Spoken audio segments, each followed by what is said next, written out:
নমস্কার। আজকে আমরা কেতু গ্রহকে নিয়ে আলোচনা করব। যদি আমরা জ্যোতিষের বিভিন্ন পড়াশোনা বা বিভিন্ন অনুষ্ঠান বা বিভিন্ন চ্যানেলকে ফলো করি, কেতুকে নিয়ে কিন্তু একটু কমই চর্চা করা হয়।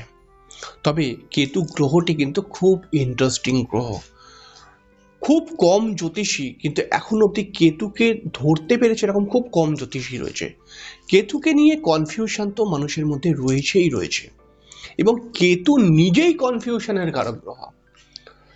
কেতুকে বুঝতে গেলে পারে বিভিন্ন মানুষ বিভিন্ন দিকের এক্সাম্পল দিয়ে কেতুকে বোঝাবার চেষ্টা করে, কিন্তু কেতুকে বোঝার জন্য খুব ভালো করে খুব ধ্যান দিয়ে বিষয়টাকে শুনতে হবে।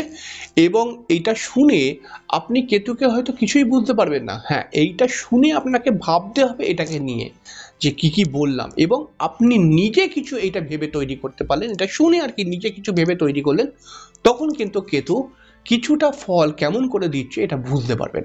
তাই খুব মনোযোগ সহকারে অনুষ্ঠানটিকে শুনুন।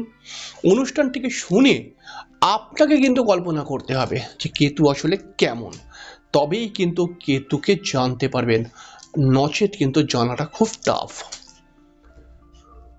যখন আমরা যে কোনো মানুষ জ্যোতিষের সঙ্গে সম্পর্কযুক্ত হই, তখন আমরা সেই পুরনো একটি গল্পের মধ্যে চলে আসি।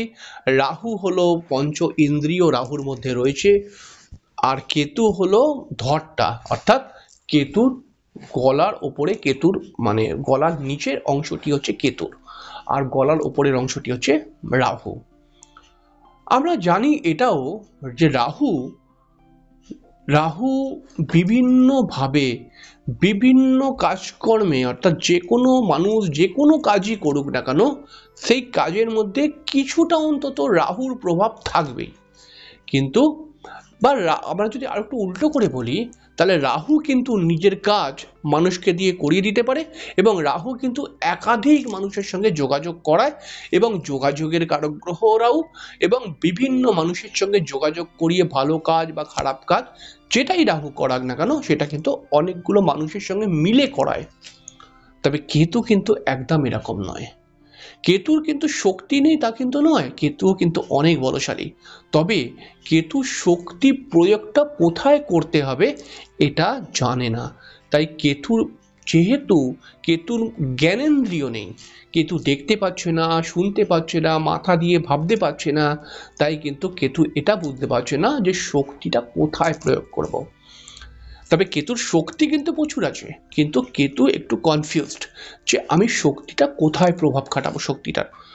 এই জন্য কেতু যদি কোনো গ্রহের সঙ্গে বসে যায়, সেই গ্রহটিকে বিশেষভাবে সেই গ্রহটির কারকত্বের সঙ্গে মিলে যাওয়ার চেষ্টা করে, এবং কেতু চায় যে সেই গ্রহটি যেরকম চলছে সেরকম ভাবেই চলব।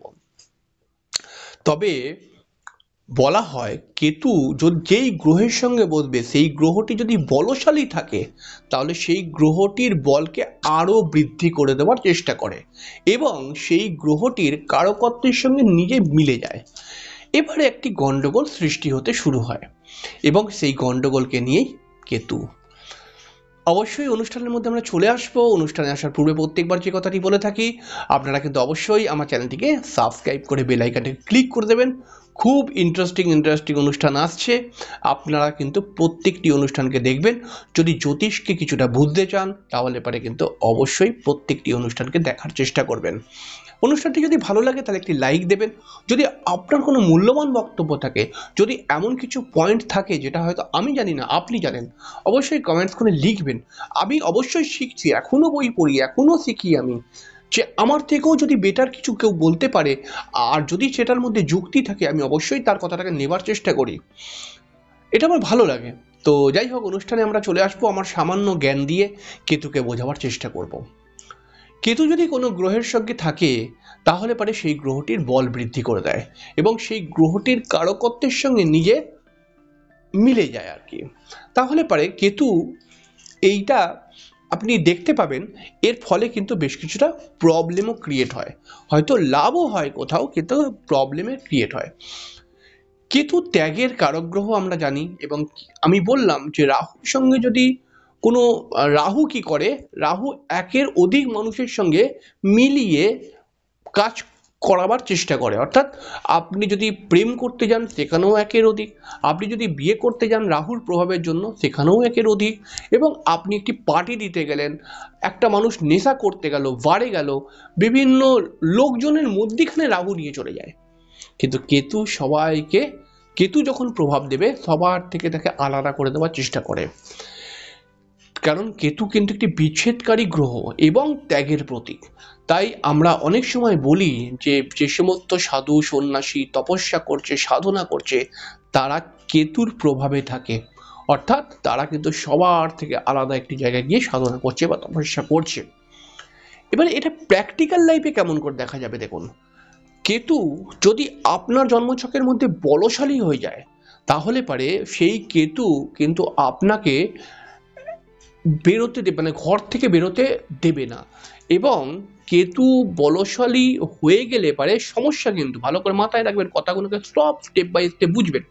কেতু যদি শুধুমাত্র কেতু বলশালী হয়ে গেছে আর কোনো গ্রহের সাপোর্ট পাচ্ছে না, তাহলে সেই কেতু কিন্তু আপনাকে অলস বানিয়ে দেবে।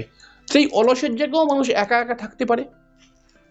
কিন্তু কেতু যদি কোনো শুভ গ্রহের প্রেক্ষা পায় বা শুভ গ্রহ ওই জন্মছকের মধ্যে থাকে, তাহলে কেতুর এই কাজটিকে সেই শুভ গ্রহটাকে আরো একটু ভালো করে দেওয়ার চেষ্টা করে। তখন কিন্তু সেই গ্রহটা বোঝায় যে তুই একা একা বসে সময় নষ্ট কেন করছিস, সেই সময়টা ঠাকুরের নাম কর, সেই সময়টা কোনো প্ল্যানিং কর, একাই বসে থাক কিন্তু প্ল্যানিং কর। এটা কেতু অন্য কোনো গ্রহের প্রেক্ষা পেলে হবে। আর কেতু একা যদি থাকে তাহলে অলস বানিয়ে দেবে। অনেক ছেলে মেয়ে আছে কিছু করতে চাইছে না, কিছু করবে, ডিপ্রেশন সবসময় মনের মধ্যে, এরকম অনেক ছেলে আছে, করবে করবে বলে অনেক প্ল্যান কিন্তু কিছুই করতে পারছে না। কেতু অনেকটা কাঠারির মতো, কাঠারির কি গুণ রয়েছে, কাঠারি দিয়ে যখন আপনি মারবেন, চালাবেন কাঠারি, তখন কাঠারিটা কার ওপরে মারছে এটা কিন্তু কাঠারিটা দেখে না। কাঠারির নিচে যদি আপনি একটি সুতো রাখেন, সুতোটাকেও কাঠারি কেটে দেবে। কাঠারির নিচে যদি একটি বোটা কাঠ রাখেন, সেটাকেও কাঠারি কাটার চেষ্টা করবে। কাঠারির নিচে যদি আপনি আপনার নিজের হাত রাখেন, তাহলে আপনার হাতকেও কাঠারি কেটে দিয়ে চলে যাবে। ঠিক এরকম হচ্ছে কেতু। কেতুর কাছে কোনো কিন্তু ভেদাভেদ নেই।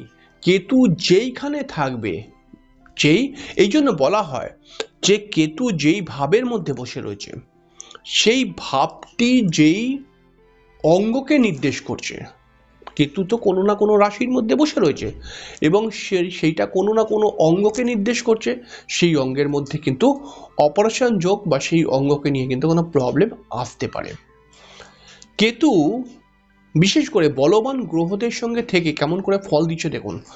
ধরুন মঙ্গলের সঙ্গে কেতু বসে রয়েছে, তাহলে মঙ্গল ধরুন মনে করা যাক জন্মছকে খুব বলবান হয়ে রয়েছে এবং মঙ্গলের সঙ্গে কেতু বসে রয়েছে, তাহলে মঙ্গল কি পরাক্রমের কারক গ্রহ, মঙ্গল মাথা গরুমের কারক গ্রহ, এবং কেতু কি করবে মঙ্গলের গুণকে আরো বাড়িয়ে দেবে এবং নিজে ওর সঙ্গে মিলে যাবে। এবার মঙ্গলের গুণকে বেরিয়ে গেলে আরো অধিক মাথা গরুম, আরো বেশি পরাক্রম, মানে আমাকে জিততেই হবে, এবং কাঠারির ধারের মতো তার মুখের বাক্য হবে। তখন কি হবে, সে রাগও করবে এবং উল্টোপাল্টা কথাও বলতে শুরু করে দেবে, এরকম কিন্তু ফল দিতে শুরু করে দেবে। আবার বৃহস্পতির সঙ্গে কেতু যদি থাকে, এটা স্পিরিচুয়াল লাইনের জন্য খুব ভালো, কিন্তু বৃহস্পতি কেতু কিন্তু সামাজিক দিকে, তার আশেপাশের এলাকা বা সামাজিক যে একটা মানুষের যে সামাজিক ইমেজ থাকে সেটাকে কিন্তু কেতু নষ্ট করে দেবে। বোঝাতে পারলাম?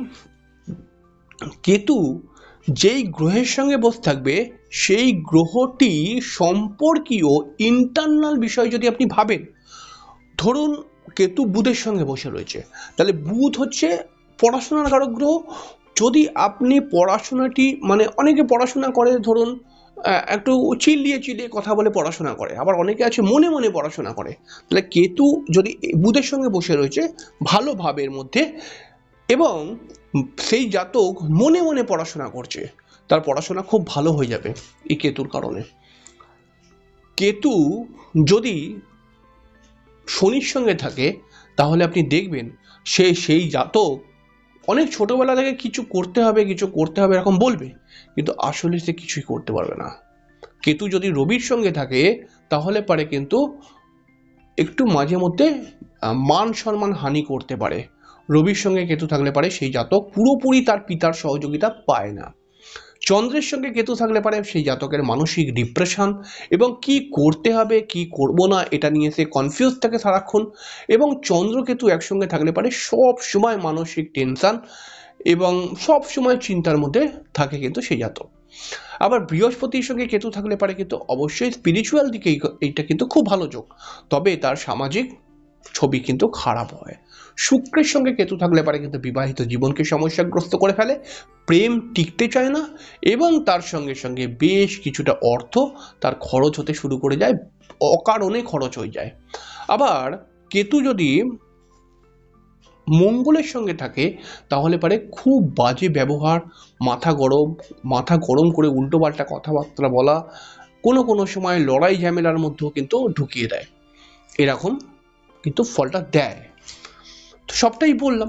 এবারে দেখুন, কেতু যদি কমজোর হয়ে যায় এবং কমজোর হয়ে গিয়ে ষষ্ঠ ভাবের সঙ্গে কানেক্ট করে কোনোভাবে, মনে করা যাক কমজোর হয়ে কেতু ষষ্ঠ ঘরের মধ্যেই বসে রয়েছে, বা কমজোর হয়ে ষষ্ঠ ঘরের অধিপতির সঙ্গে বসে রয়েছে, মানে ষষ্ঠ ঘরের অধিপতিটাও কমজোর, বা কমজোর হয়ে দ্বাদশ ঘরের মধ্যে বসে রয়েছে, তাহলে দ্বাদশ ঘরের মধ্যে কেতু বসে থাকলে পারে অনেকে বলবে দ্বাদশ ঘরে কেতু মোক্ষ লাভ দেয়, ভালো হয় দ্বাদশ ঘরে, কিন্তু কমজোর হয়ে দ্বাদশ ঘরে বসে গেছে, তখন কিন্তু কেতুর একটি প্রভাব ষষ্ঠ ঘরে পড়ছে, অটোমেটিক্যালি জাতক শত্রুতার কবলে পড়ে যাবে, এরকম কিন্তু ব্যাপারটাকে দেখতে হবে। কেতু যেই ভাবের মধ্যে বসে রয়েছে, কোনো না কোনো ভাবের মধ্যে বসে তো থাকবেই, প্রত্যেকটি মানুষের জন্মছকের মধ্যে কেতু কোনো না কোনো ভাবের মধ্যে বসে থাকবে। সিম্পল প্রেডিকশন, সহজ সরল কথায় বলে দেওয়া যাবে, ওই ভাবটিকে কেন্দ্র করে জাতকের কিন্তু টেনশন রয়েছেই রয়েছে। ওই ভাবটি কিভাবে ডেভেলপমেন্ট হবে, ওই ভাবটিকে কি করে আরো উন্নত করা যায়, এটাকে নিয়ে জাতক সর্বদা কনফিউজড। এবং যেই ঘরের মধ্যে কেতু বসে থাকবে, যেই ভাবে, অর্থাৎ লগ্ন থেকে সেটা যেই ভাব হবে, সেই ভাব সংক্রান্ত প্রবলেম জাতকের জীবনে থাকবেই থাকবেই থাকবেই। কেতু যেই গ্রহটির সঙ্গে বসে রয়েছে, সেই গ্রহটি যেই রকম লিঙ্গকে নির্দেশ করবে। আমরা জানি যে রবি, মঙ্গল, বৃহস্পতি এরা পুরুষ গ্রহ, ঠিক আছে, আর এদিকে হয়ে গেল শুক্র, চন্দ্র, এরা হচ্ছে স্ত্রী গ্রহ। তাহলে কেতু যেরকম গ্রহের সঙ্গে বসে থাকবে, সেই গ্রহটি যেই লিঙ্গের কারক গ্রহ, সেই লিঙ্গ থেকে জাতকের কিন্তু প্রবলেম আসবে। লিঙ্গ মানে আমি বলতে চাইছি স্ত্রীলিঙ্গ বা পুরুষ লিঙ্গ, অর্থাৎ যদি সেটা মহিলা গ্রহের সঙ্গে বসে থাকে, মানে চন্দ্র বা শুক্রের সঙ্গে, তাহলে কোনো মহিলার থেকে তার প্রবলেম আসতে পারে। আর যদি কেতুটা রবি, মঙ্গল বা বৃহস্পতির সঙ্গে বসে থাকে, তাহলে কোনো পুরুষের থেকে তার কিন্তু সমস্যা বা শত্রুতা আসতে পারে। কেতুকে নিয়ে অনেক প্রেডিকশন করা যায়, যদি আমি শুধুমাত্র প্রেডিকশনে চলে আসি তাহলে কিন্তু অনেক প্রেডিকশন করা যায়। তো আমি আস্তে আস্তে করে বোঝাবার চেষ্টা করছি যাতে আপনারা আস্তে আস্তে করে বুঝতে পারেন, তবে এখানেই শেষ নয়, কেতুকে নিয়ে আরও আলোচনা করব। পুরোটা আপনারা হয়তো আজকের অনুষ্ঠানের প্রথম দিকটা বুঝতেই পারেননি, তবে আরও সহজ করে বোঝাবার চেষ্টা করব। তবে অনুষ্ঠানটি কেমন লাগলো কিন্তু লিখে জানাবেন, এবং যদি ভালো লাগে একটি লাইক দেবেন এবং চ্যানেলটিকে অবশ্যই সাবস্ক্রাইব করে রাখবেন, সাবস্ক্রাইব করে বেল আইকনটাকে ক্লিক করে দেবেন কিন্তু অবশ্যই। তো আজকে এখানে শেষ করছি, পরের দিন দেখা হবে।